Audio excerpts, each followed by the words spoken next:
नमस्कार मंडळी. आज आपण महाराष्ट्रातील नर्सिंग क्षेत्रात काम करू इच्छिणाऱ्यांसाठी एक मोठी संधी घेऊन आलो आहोत. बृहन्मुंबई महानगरपालिका म्हणजेच आपली BMC यांनी एक नवीन भरती जाहीर केली आहे. चला तर मग या संधीबद्दलची सगळी माहिती अगदी सोप्या भाषेत समजून घेऊया. जर आपण मुंबईमध्ये नर्सिंग क्षेत्रात एक चांगली नोकरी शोधत असाल तर मग ही माहिती खास आपल्यासाठीच आहे. चला बघूया ही घोषणा नक्की आहे तरी काय. तर झालं असं आहे की BMCच्या आरोग्य विभागाने परिचारिका या पदासाठी भरती काढली आहे.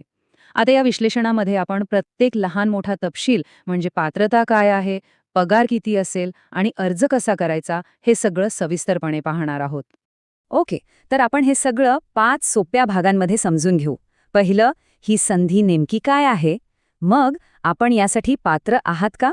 त्यानंतर बघूया नोकरीचे आकडे, मग अर्ज कसा करायचा ते, आणि शेवटी काही एकदम महत्त्वाच्या गोष्टी ज्या लक्षात ठेवायलाच हव्यात. चला तर मग सुरू करूया आपल्या पहिल्या भागापासून. ही नवीन BMC नर्सिंग भरती नक्की आहे तरी काय आणि कोणत्या विभागासाठी आहे बघूया. तर ही नोकरी आहे बृहन्मुंबई महानगरपालिकेच्या आरोग्य विभागात आणि पद आहे परिचारिका. आपल्याला तर माहितीच आहे BMC मध्ये काम करणं म्हणजे एक मोठी गोष्ट आहे, कारण ही देशातल्या सगळ्यात मोठ्या आणि महत्त्वाच्या महानगरपालिकांपैकी एक आहे. ओके, आता येतोय सगळ्यात महत्त्वाचा प्रश्न. या पदासाठी अर्ज करायला आपण पात्र आहात का. चला बघूया यासाठी कोणती शैक्षणिक आणि व्यावसायिक पात्रता आवश्यक आहे. ठीक आहे, तर पहिली गोष्ट, आपलं 12वी सायन्समधून पूर्ण असायला हवं. दुसरं, आपल्याकडे GNM किंवा BSc नर्सिंगची डिग्री किंवा डिप्लोमा पाहिजे.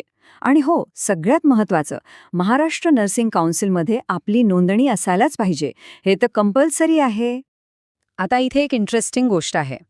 जर आपल्याला बालरोग पुनर्वसन म्हणजे पीडियाट्रिक रिहॅबिलिटेशन किंवा ऑटिझम असलेल्या मुलांसोबत काम करण्याचा अनुभव असेल ना, तर आपल्याला निवड प्रक्रियेत प्राधान्य दिलं जाईल. म्हणजे हा एक प्लस पॉइंट ठरू शकतो जो आपल्याला इतरांपेक्षा पुढे नेईल. फक्त नर्सिंगची पात्रता पुरेशी नाहीये, आणखी 2 गोष्टी लागतील. एक, 10वीमध्ये आपला मराठी विषय 100 मार्कांचा असायला हवा आणि दुसरं, आपल्याकडे MSCIT किंवा CCC सारखं एखादं कम्प्युटर सर्टिफिकेट असणं गरजेचं आहे. चला, पात्रता तर समजली. आता जरा आकडेवारीवर नजर टाकूया. म्हणजे पगार किती, जागा किती, वयाची अट काय, हे सगळं आता बघूया. तर या पदासाठी पगार आहे महिना 30,000 रुपये. हे एक एकत्रित मानधन असेल. जागा किती आहेत, तर सध्या 2 जागांसाठी ही भरती आहे. आणि वयोमर्यादेबद्दल बोलायचं झालं तर आपलं वय कमीत कमी 18 आणि जास्तीत जास्त 38 वर्षांपर्यंत असायला हवं. एक महत्त्वाची गोष्ट, अर्ज करण्यासाठी 93 रुपये फी आहे. आणि ही फी नॉन रिफंडेबल आहे, म्हणजे ती परत मिळणार नाही, हे लक्षात ठेवा. आणि आता सगळ्यात महत्त्वाची गोष्ट, तारीख. अर्ज 25 मार्चला सुरू झाल्यात आणि शेवटची तारीख आहे 7 एप्रिल. म्हणजे फार कमी वेळ उरलाय.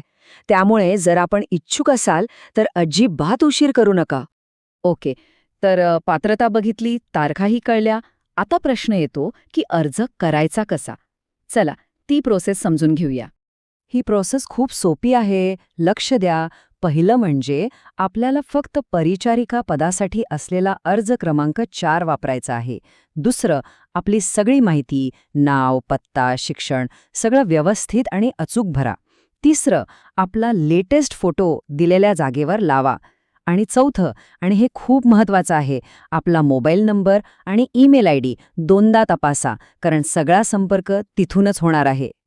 चला, आपण आता जवळजवळ शेवटच्या टप्प्यात आलो आहोत. अर्ज करण्याआधी 2 गोष्टी आहेत ज्या आपल्याला माहिती असायलाच पाहिजेत. या खूप महत्त्वाच्या आहेत.